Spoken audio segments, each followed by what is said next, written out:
Assalamualaikum warahmatullahi wabarakatuh. Perkenalkan, nama saya Muazra dengan NIM 20234090, mahasiswa Universitas Negeri Padang dengan Fakultas Bahasa dan Seni Prodi Perpustakaan dan Ilmu Informasi.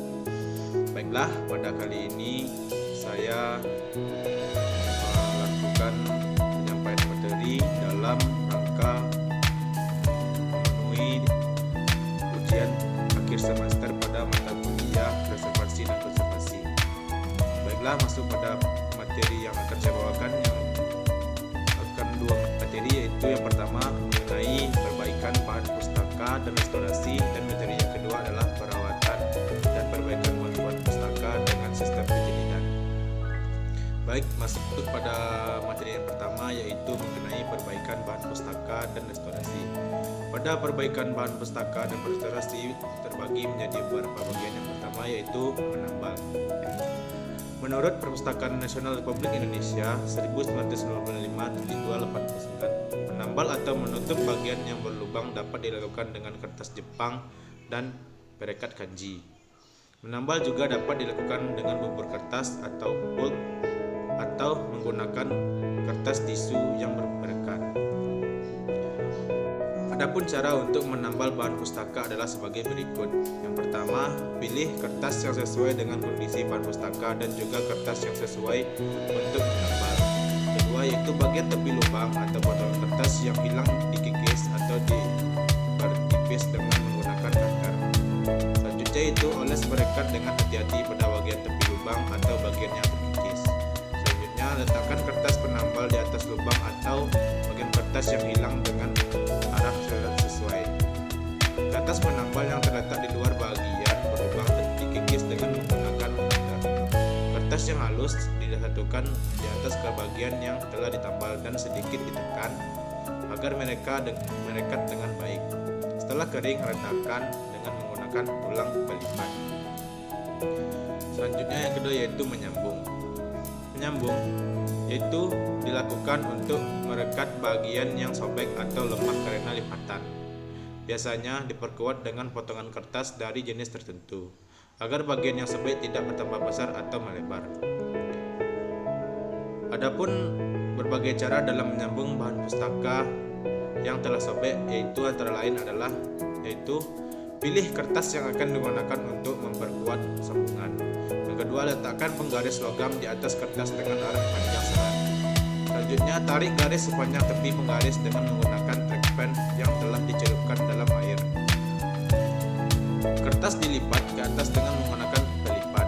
Selanjutnya, kertas ditarik dengan hati-hati menurut garis yang basah. Selanjutnya yaitu rapatkan bagian kertas yang sobek dengan hati-hati. Dan yang terakhir adalah oleskan perekat di atas kertas penyambung, kemudian letakkan di bawah pembaret setelah kering, dan lanjutnya potongan bagian yang lebih.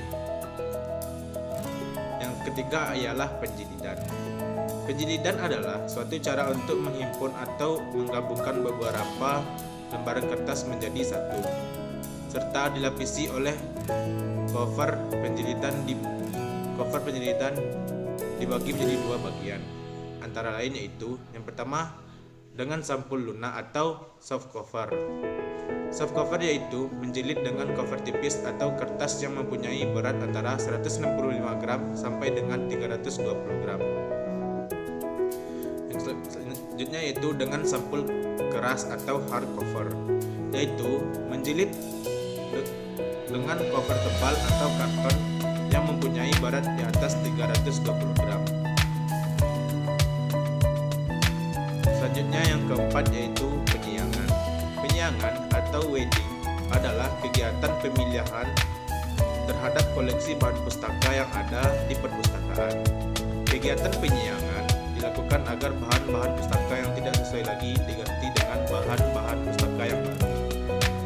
Adapun tujuan dari penyiangan antara lain adalah yang pertama, membina dan memperbaiki nilai pelayanan informasi pelayanan oleh perpustakaan. Yang kedua, memperbaiki penampilan dan kinerja perpustakaan. Yang ketiga, meningkatkan daya guna dan hasil guna ruang dan koleksi. Yang keempat, mengetahui mutu, lingkup dan kedalaman koleksi. Yang kelima yaitu menyesuaikan koleksi dengan tujuan dan program perguruan tinggi. 7 yaitu mengetahui kekuatan dan kelemahan. Ke-8 yaitu menyesuaikan kebijakan penyayangan koleksi. Dan yang terakhir adalah meningkatkan nilai informasi pada perpustakaan tersebut. Selanjutnya yang terakhir adalah stock of name. Stock of name adalah merupakan kegiatan perhitungan kembali koleksi bahan pustaka yang dimiliki perpustakaan tersebut. Menurut Sulistyo Basuki, stock of name adalah pemeriksaan fisik terhadap buku yang tercatat milik perpustakaan tersebut. Adapun kegiatan stock of name bertujuan untuk yaitu mengetahui dengan tepat profil koleksi bahan pustaka yang ada di perpustakaan, serta mengetahui jumlah judul atau eksemplar koleksi bahan pustaka menurut golongan klasifikasi dengan tepat. Selanjutnya mengetahui dengan tepat buku yang memiliki katalog. Selanjutnya yaitu mengetahui bahan pustaka yang hilang. Dan yang terakhir adalah mengetahui kondisi bahwa pustaka apakah sudah rusak atau tidak lengkap terhadap bahan koleksinya. Berikut beberapa contoh dari perawatan bahan pustaka, yaitu yang pertama contoh menambal bahan pustaka, di mana di sini terdapat seorang dalam melakukan penambalan terhadap bahan pustaka yang telah rusak. Yang kedua yaitu contoh penjelitan terhadap bahan pustaka. Yang ketiga yaitu contoh penyayangan pada bahan pustaka, dan yang terakhir adalah contoh stock of name pada perpustakaan. Baiklah, lanjut pada materi yang kedua, yaitu mengenai perawatan dan perbaikan bahan pustaka dengan sistem penjilidan. Pada dasarnya, penjilidan merupakan pekerjaan menghimpun atau menggabungkan lembaran-lembaran lepas menjadi satu yang dilindungi oleh ban atau sampul. Penjilidan merupakan salah satu kegiatan yang penting dalam perpustakaan. Adapun tujuan dari penjilidan adalah yang pertama yaitu mempertahankan dan melindungi bentuk fisik buku, yang kedua mempermudah penggunaan bahan pustaka, dan yang ketiga adalah mempertahankan dan melindungi kandungan informasi di dalamnya. Selanjutnya yaitu kertas untuk penjilidan. Ada beberapa kertas dalam penjilidan. Yang pertama yaitu kertas dengan corak berwarna-warni. Ini biasanya digunakan untuk melapisi cover buku agar lebih menarik dan bervariasi. Selanjutnya yaitu kertas marmer atau marble paper, terbuat dari campuran antara bahan kain dan plastik sehingga agak ulet, lentur, dan juga kuat teksturnya. Selanjutnya yaitu biasanya dipakai untuk bahan cover atau penutup sampul atau buku, majalah dan kotak, bukrem dan linen. Selanjutnya, peralatan yang digunakan dalam penjilidan. Peralatan yang dibutuhkan dalam proses penjilidan secara ideal memang banyak sekali macam dan fungsinya. Peralatan yang digunakan bisa yang modern atau konvensional. Untuk pelajar, cara menjilid perlu memahami beberapa proses penggunaan peralatan penjilidan agar tidak mengalami kerusakan dan kesulitan dan menghasilkan karya jilid yang bagus. Ada beberapa peralatan yang diperlukan, diantaranya adalah yaitu mesin potong semi otomatis, yang kedua mesin potong manual, yang ketiga alat potong board, yang keempat yaitu mesin bor atau pembuat lubang, dan yang terakhir adalah pres buku atau koran. Selanjutnya yaitu jenis-jenis penjilidan. Jenis penjilidan dibagi menjadi 7. Yang pertama yaitu jilid hardcover. Jilid hardcover yaitu jenis jilidan yang covernya dibuat dari bahan kardus khusus, jadi terkesan baku dan tebal, jadi lebih awet. Yang kedua yaitu jilid softcover. Jilid softcover yaitu jenis jilidan yang covernya ringan dan tipis, kertas cover yang dilaminating. Selanjutnya yaitu jilid kaye, yaitu cocok untuk jumlah halaman sedikit, yaitu seperti majalah dan buku tulis.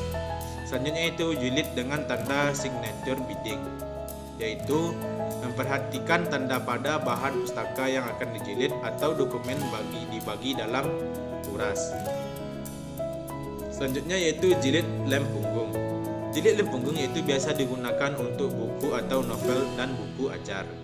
Selanjutnya jilid spiral. Jilid spiral sendiri jarang ditemukan pada koleksi bahan pustaka. biasa digunakan untuk buku tulis dan dokumen khusus atau laporan khusus, laporan akreditasi dan lain sebagainya. Selanjutnya yang terakhir yaitu jilid lakban. Jilid lakban biasa digunakan untuk makalah, laporan, diklat dan lain sebagainya.